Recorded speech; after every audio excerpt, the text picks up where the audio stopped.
welcome. Today I'm going to build a Nightlord Saturnine Terminator. Now I've already made one of these, I'll show you here, and I just thought I would do another one and show you the process. Here he is here. So yeah, first things first, we need to open this box.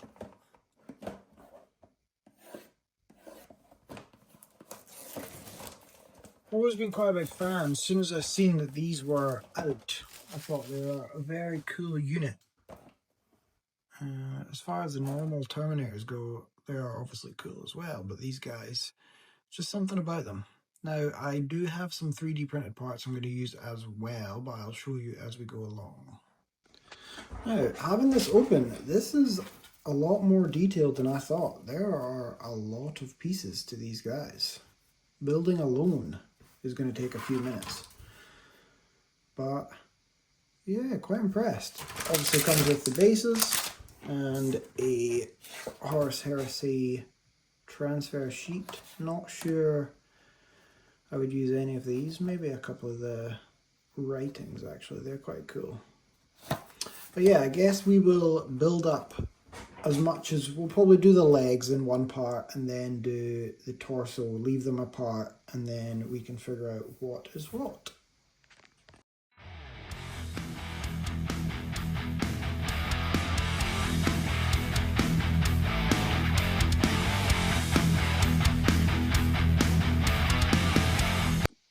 Right, I've got our legs built up, and this is the first part of the torso. I think this clips on here, but as you can see, we have a big Aquila. Nightlords are not the biggest fan of this sort of thing, so we're going to chop this off. Should probably get a sharper blade for this, but we'll cut most of this off, and then we can sand it smooth, like so. Definitely having a sharp knife makes this job easier, but still, we shall keep chopping, like so, and then sand it. Now that cleaned off to a point we're fairly happy with. Now keeping in mind this is probably going to be covered in skin or body parts anyway. Once you've got a layer of paint on there, you're not going to be able to see it anyway. So I will continue with the build. Alright, so we're at the point now where we have pretty much everything that we're going to want to build it, but without gluing anything together because you never know pose wise and stuff. So now we get into some of the printed bits that I have. I've got these shoulders with the Nightlord symbols. I also have some other weapons I would be quite keen to use. Kind of fancy having a scythe on one side. And I've also got a power claw. So I'm going to try and make these work. I'm not sure if I want them to have a gun or not. I'm going to have a little muck about, see what I've got. I've also got this little panel here. I've already managed to snap it for him to go on the front here. I think that looks quite cool. But I think even with it being snapped, you know, Nightlords, it's just been damaged, it's fine. So I can glue this on as well. And then, so I'm going to glue these on, try and figure out which weapons I want to go with. And then I will show you guys where we've got to. Okay, so we've got our main guy here, went with the scythe, and I realized all the Nightlord spare arms I printed were left hands, so I've now got a plasma because that's our only option. I've got the legs basically made up, one Nightlord shoulder, one regular shoulder, and the next part is heads. I've got a bunch of heads. I've got cool Nightlord ones, random chaos ones, but the issue is there's not a lot of space here. You know what I mean? There is a little circle that goes around as well, so fair enough you could maybe get, say, a Nightlord helmet in there. Sorry, there we go. You could maybe get a Nightlord helmet in there, but are you going to get the little circle bit as well. So I don't know if I'm maybe just going to get rid of the little extra circle bit that goes around it. I'm going to have a little play with different heads that I've got and see what works the best. Okay, so I had a mess around with it. I could not really get the little piece to fit, so I will maybe fit some chains around there just to give it, you know, something to fill in that little gap. But yeah, I would say torso is good. Now on to the next part, is basing. So what I normally do is work bottom up. It's easier to have the legs down and then put the torso on afterwards. So I will normally choose a bit of basing. So say random piece of slate. Then I can put one leg down and then I'll put one just up a little bit. Makes it look a little bit more dynamic. So something like that. And then much like that. And then I can work from there.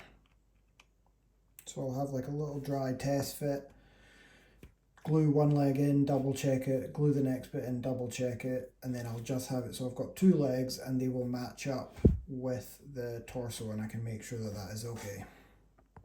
So now that I've got this here, I've ran into a little problem with the normal leg, which means it needs to be modified slightly. So it's got little notches.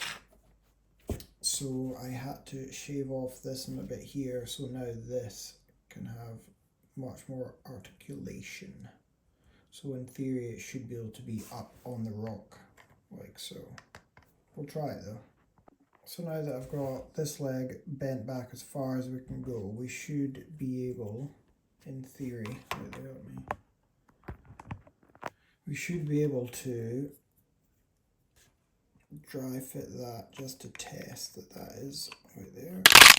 Now this is the bit, it is pernickety. You gotta keep trying this. It's annoying, but roughly this is the pose we're going for. So we should be okay to glue that in now, I think. We'll give it a try. Right, so now that we have him in our desired pose, I think that looks okay. Slight gangster lean. But yeah, I think that works. So we're going to let that dry a little bit and then figure out fitting our shoulders on. And then we can, normally once I get to that stage, once I'm happy with the model, I'll pick it back up, use the backs of the joints to like go over some of the glue and cement just to make sure everything's all good. I never put too much on at the beginning just in case something catastrophic happens and you've got to go in and pull something apart. You've got a better chance if there is less. So yeah, let this dry, get the shoulders on, and then I will maybe finish off the base, see if I'm going to put some depth and bodies and stuff, and then we can get onto painting. Okay, so shoulders on. Unfortunately, I will show you, the shoulders look good from the front. Looks fine. The rear does not work. This one is obviously for a 3D printed one, which is different. So I'm going to have to fill this gap with, don't know, maybe a cape or something, or like an over the shoulder bit. But that is part of this fun of this, is making it work as you go along. But yeah, quite happy with how he looks like that. And now I have dead bodies and such, so I'm gonna litter some bits out, maybe, you know, pure dead guy, something like that. Maybe some legs hanging down from him or something like that, as Nightlords do. So I'm gonna have a little muck about with these body parts and see if I can make it look cool. So here we have, I've done one body, a leg and arm, a little chain which is in the middle of gluing, and to fix my giant gap at the back, he just has a dude stuck to his back, which I'll probably put a little nail through just so it looks like it's been attached to his back. But yeah, I will let this dry and then we can move to the steps of painting. Okay, we are ready to prime. Obviously you could just use an aerosol, but I live in Scotland and it's cold and I don't want to go outside, so I'm just going to use airbrush with AK Black. and we will prime this guy up.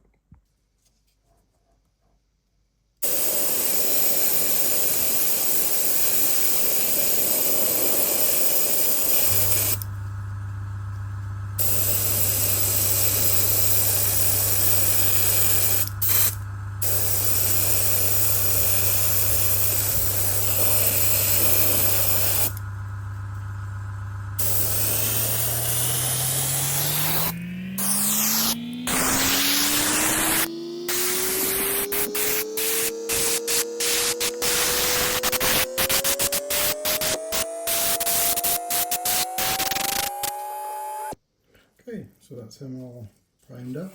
The only thing I added was a chain along the back to hold the body on and some extra gunk on the base. So what I normally do now is mix Nightlord's blue with some flow improver and just paint the rest of the model with that, and then I'll do a zenithal of a lighter blue afterwards.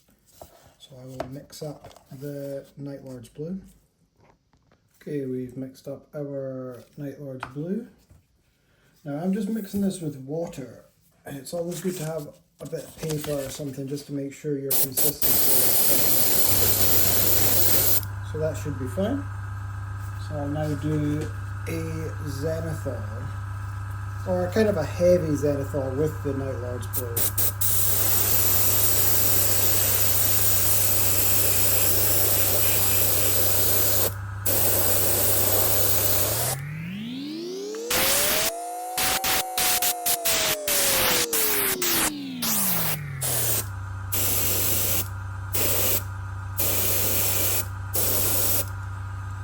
And because you're doing it with water, it's going to dry very fast, but it means you cannot apply it very fast. So you've got to take your time, light layers, use the hairdryer if you need to as well. So he is looking suitable. Now all I did was add a little quartz skin into the airbrush to make it a bit lighter, so then I can add the shading on the model.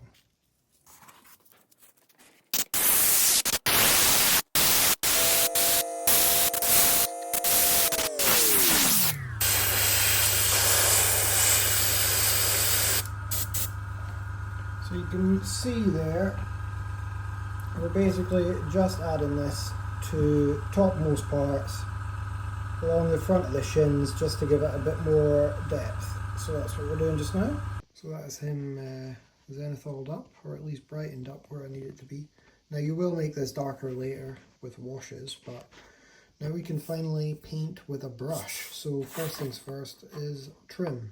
A lot of people use brass. I prefer doing gunmetal. I just think it makes it look a bit cooler. So time to do all the trim.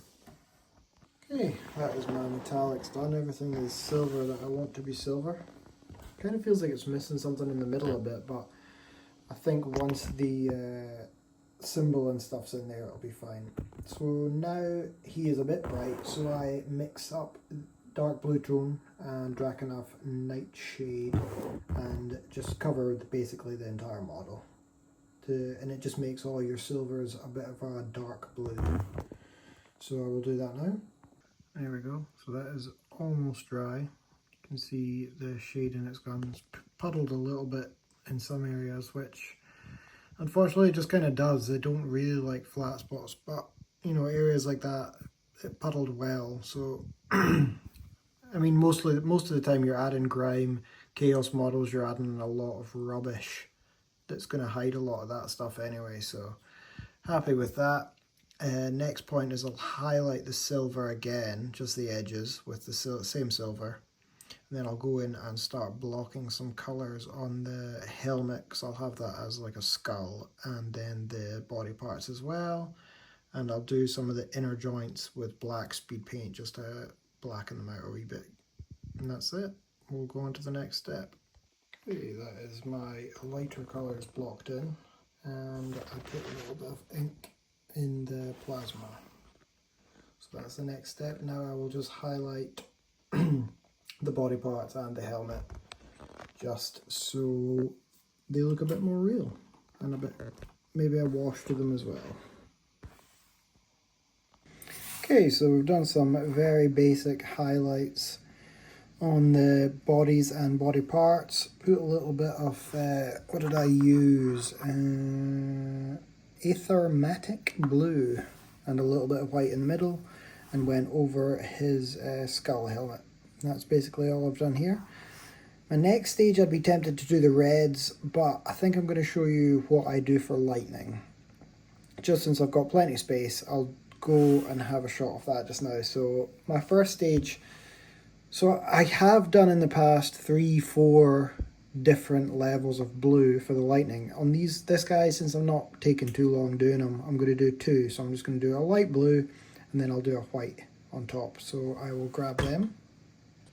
Okay, so the plan here is I've got a very thin point brush. I'm going to put quite watered down light blue, wipe some of it off, and I'll say we'll do this part of the shoulder pad here. Now, some people do it in a sort of a flame, more of like a wavy, and some people do it more rigid. I honestly kind of jump between it, but I think I'm going to go with more of a flamey style. So something like this, and then make sure just to branch off it as well. The paint does dry quite quickly when you're doing it. So something like this, I'll maybe continue on a little bit here. It's quite hard to do on camera. Normally I will have both hands together, like touching like that. So it gives you a bit more stability. But yeah, something like this. Do some small off branch bits.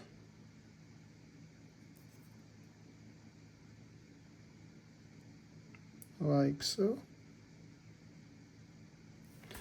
Something like that. And then I will go in and put white on the diagonal bits, like where it's touching. So if you see 2 bits touching, just a little bit of white. So I'll go over that. I'll go over the rest of the model with lightning and show you where I'm at. Okay, so as you can see, a little bit of blue and then the white underneath. That's all I would do for the lightning. Pretty simple. You can go into a bit more depth with it, but I'm quite happy with that. So now I'm going to do any red on the model. So it's really just this wing here and this one here and then his bat wings. That's it. Okay, we have done our reds. Done a little highlight as well, as you can see there. Sorry about my finger. Don't know if it will focus, but yeah, you can. Done a highlight as well, and a wash over it just to make it a bit darker. Now, at this stage, you're pretty much doing finishing. I'm going to do the base the same as the other one, which is sort of dusty sand colour, just so that matches.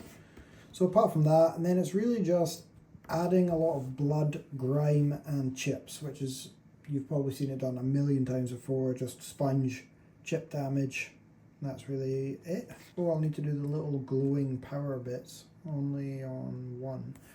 But yeah, I will do that, and then pretty much I'll just show you the finished article.